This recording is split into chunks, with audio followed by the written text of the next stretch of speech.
नमस्कार दोस्तों। आज हम भारतीय संविधान के सबसे महत्वपूर्ण अनुच्छेद article 21 right to life and personal liberty को समझेंगे। ये अनुच्छेद हर भारतीय नागरिक की जिंदगी से जुड़ा हुआ है, इसलिए इसे जानना बहुत जरूरी है। आर्टिकल 21 कहता है, no person shall be deprived of his life और personal liberty except according to procedure established by law. यानी कोई भी व्यक्ति अपने जीवन और व्यक्तिगत स्वतंत्रता से वंचित नहीं किया जा सकता, सिवाय इसके कि ये कानून द्वारा तय की गई प्रक्रिया के अनुसार हो।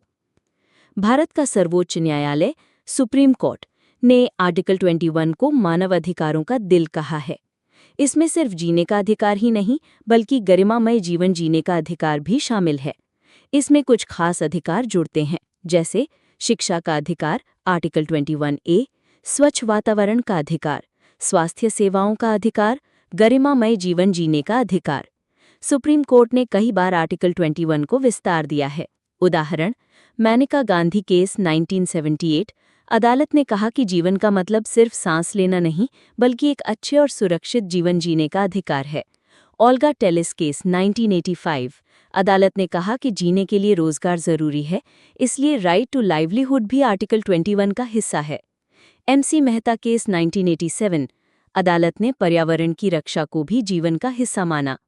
अगर सरकार या पुलिस किसी को बिना कानूनी वजह जेल में डाल दे, अगर किसी नागरिक को बुनियादी स्वास्थ्य सेवाएं ना मिले, अगर पर्यावरण इतना प्रदूषित हो जाए कि जीना मुश्किल हो, तो ये सभी परिस्थितियां आर्टिकल 21 का उल्लंघन मानी जाएंगी। दोस्तों, आर्टिकल 21 हमें ये सिखाता है कि जीवन केवल सांस लेना नहीं, बल्कि सम्मान और स्वतंत्रता के साथ जीना है। ये अनुच्छेद हमें याद दिलाता है कि कोई भी सत्ता, चाहे वो सरकार ही क्यों ना हो, कानून से ऊपर नहीं है। तो बताइए, आपके अनुसार आज के समय में आर्टिकल 21 की सबसे बड़ी चुनौती क्या है?